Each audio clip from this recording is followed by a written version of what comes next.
Hey, welcome back to the channel. In this video, we're talking all about the steps that you need to take to hire your first employee for your small business. So regardless if you're hiring someone like a virtual assistant or someone more high up, these 10 steps apply to all types of roles. I'll be focusing on more virtual assistants and people that you would hire abroad since that's what our company does, but feel free to use these steps for any kind of role. So let's get right into it. So the very first step you want to take is to define what your hiring needs are.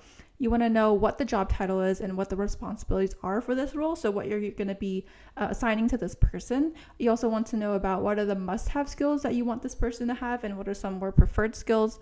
So you want to gather all those requirements and then put them into a well-written job description. So the job description is the very first piece of information your candidate or potential candidates might see. So you want to make sure that's very attractive and appealing and very to the point so they know exactly your expectations and what they're getting themselves into. So the next step you want to do is to develop a hiring strategy. So the hiring strategy you choose really depends on the type of role that you're hiring for. So if you're hiring for, let's say, a very high level role, someone that's very specialized, has a very specific set of skills that you want, you would have to spend a little bit more time into your hiring process. But if you're hiring someone that's a little bit more, there's more people out there that could be a good fit for the role, then you can spend a little bit less time. So regardless of the role you're hiring for, there are 3 main hiring strategies that every role can potentially take on. So the first one is just to put up a job posting on job boards like LinkedIn, Indeed, and even more specialized job boards like onlinejobs.ph if you're hiring someone from the Philippines.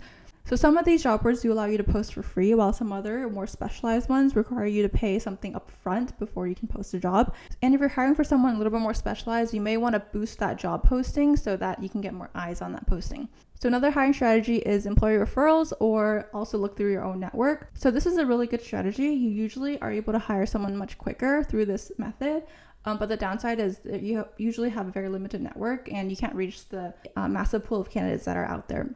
And the third hiring strategy, and honestly the most reliable way of hiring someone, is through sourcing. Sourcing, essentially, you're directly reaching out to candidates that usually are already in jobs and you basically want to persuade them to come over to your company. The benefit of this strategy is those candidates are usually really qualified already since they already have a job. So another thing to note when sourcing is you want to craft a very personalized and targeted message to those candidates, because they're probably receiving a lot of this similar messages from other recruiters or other employers. So you want to stand out. So what you want to include in your messaging is what exactly is the role and also how that aligns with their background. You also want to link to the job description so they know exactly what the role is about.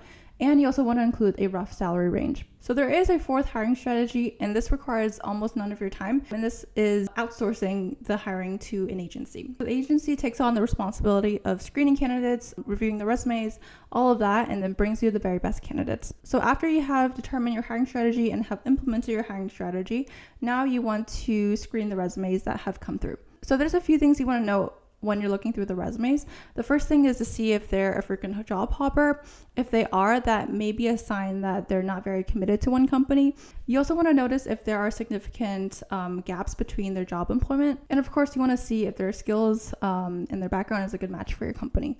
After you have selected the top candidates that you think is a good fit for your role, now you want to do the interviews. So you can send out an email to all the candidates that you're interested in interviewing and do a video interview. And make sure you let the candidates know what the interview process is like so they know what to expect. So the more higher level the role is, you might want to do more rounds of interviews with multiple team members so that they can have an opinion on whether they think this is a good candidate or not for the company. And during the interview, you want to make sure to have all the interview questions prepared and also be prepared to answer any questions that the candidate may ask you at the end.